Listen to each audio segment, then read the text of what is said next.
গাজা একটি ছোট্ট ভূখণ্ড যার নাম আজ বিশ্বজুড়ে আলোচিত। ফিলিস্তিনের এই অংশটি বহু দশক ধরে দখল, নিপীড়ন ও রক্তপাতের প্রতিচ্ছবি। প্রতিদিন সেখানে মানুষ নিহত হয়, শিশুরা নিহত হয়, ঘরবাড়ি ধ্বংস হয় এবং মানুষ বেঁচে থাকার জন্য সংগ্রাম চালায়। মুসলিম বিশ্বের অনেকেই প্রশ্ন করেন, আল্লাহর সাহায্য কোথায়? আসমানি সাহায্য কেন আসে না? এই প্রশ্ন শুধু আবেগের নয়, বরং তা বিশ্বাস, ধৈর্য ও আত্মসমালোচনার জায়গা থেকে উঠে আসে। চলুন বিষয়টি গভীরভাবে বিশ্লেষণ করি। আসমানি সাহায্য কাকে বলে?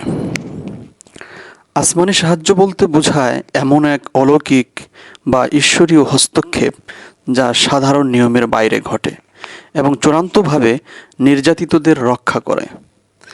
ইসলামের ইতিহাসে বদর যুদ্ধ, আহজাবের সময় ফেরেশতা প্রেরণ, মুসা আলাইহিস সালামের জন্য সাগর ফাটিয়ে পথ করে দেওয়া, এসব আসমানি সাহায্যের উদাহরণ।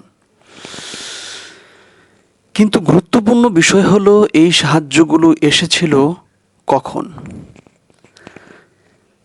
এই সাহায্যগুলো এসেছিল তখন যখন উম্মাহ ঐক্যবদ্ধ ছিল, ঈমান ছিল দৃঢ়, আত্মত্যাগে প্রস্তুত ছিল, পাপ থেকে দূরে ছিল। আজ গাজার মুসলিমরা নিপীড়িত, নিরস্ত্র, অসহায়। কিন্তু আসমানি সাহায্য কেন তাদের জন্য আসছে না? এর উত্তর খুঁজতে হলে আমাদের শুধু গাজাকে নয়, পুরো মুসলিম উম্মাহকে দেখতে হবে। মুসলিম বিশ্ব আজ বিভক্ত। আরব রাষ্ট্রগুলোর মধ্যে ঐক্য নেই। ইসলামী নেতৃত্ব দুর্বল ও পশ্চিমা শক্তির উপর নির্ভরশীল। গাজা ইস্যুতে অনেকে মৌখিক প্রতিবাদ করলেও কার্যকর পদক্ষেপ নেই। অনেক মুসলিম ব্যক্তি ও রাষ্ট্র ইসলামের মূলনীতিগুলো থেকে দূরে সরে গেছে। যখন উম্মাহ নিজে গাফেল, তখন কোরআন বলে, ইন্নাল্লাহা লা ইউগাইয়িরু মা বিকাউমিন হাত্তা ইউগাইয়িরু মা বিআনফুসিহিম। নিশ্চয়ই আল্লাহ কোনো জাতির অবস্থা পরিবর্তন করেন না যতক্ষণ না তারা নিজেরা নিজেদের অবস্থার পরিবর্তন করে। সূরা রাদ। আসমানি সাহায্য তখনই আসে যখন সেই সাহায্যের জন্য প্রয়োজনীয় পূর্ব শর্ত পূরণ হয়।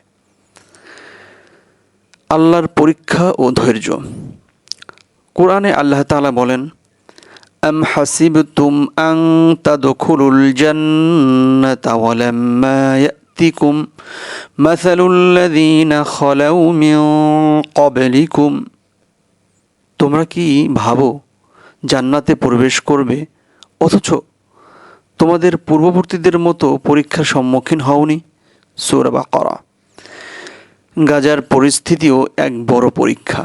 গাজার মানুষের জন্য যেমন, তেমনি মুসলিম উম্মার জন্য ধৈর্য, আত্ম উন্নয়ন ও তওবার মাধ্যমেই হয়তো ভবিষ্যতে বিজয়ের পথ খুলবে। আসমানি সাহায্য হয়তো আসছে, কিন্তু আমরা বুঝতে পারছি না। অনেক সময় সাহায্য আসে ভিন্ন রূপে। গাজার মানুষের ঈমান আরও দৃঢ় হয়, বিশ্ববাসী ফিলিস্তিন ইস্যুতে সচেতন হয়, দুনিয়ার নানা প্রান্তে মানবতার জাগরণ হয়। আল্লাহর সাহায্য সবসময় চোখে দেখা যায় না। ধৈর্য নিজেই এক সাহায্য, যেমন কোরআনে এসেছে, ইয়া আইয়ুহাল্লাযীনা আমানুস্তাঈনু বিস-সাবরি ওয়াস-সালাহ ইন্নাল্লাহা মা'আস-সাবিরিন। হে ঈমানদারগণ, ধৈর্য ও নামাজের মাধ্যমে সাহায্য প্রার্থনা করো, নিশ্চয়ই আল্লাহ ধৈর্যশীলদের সঙ্গে আছেন। সূরা বাকারা। আমাদের করণীয়: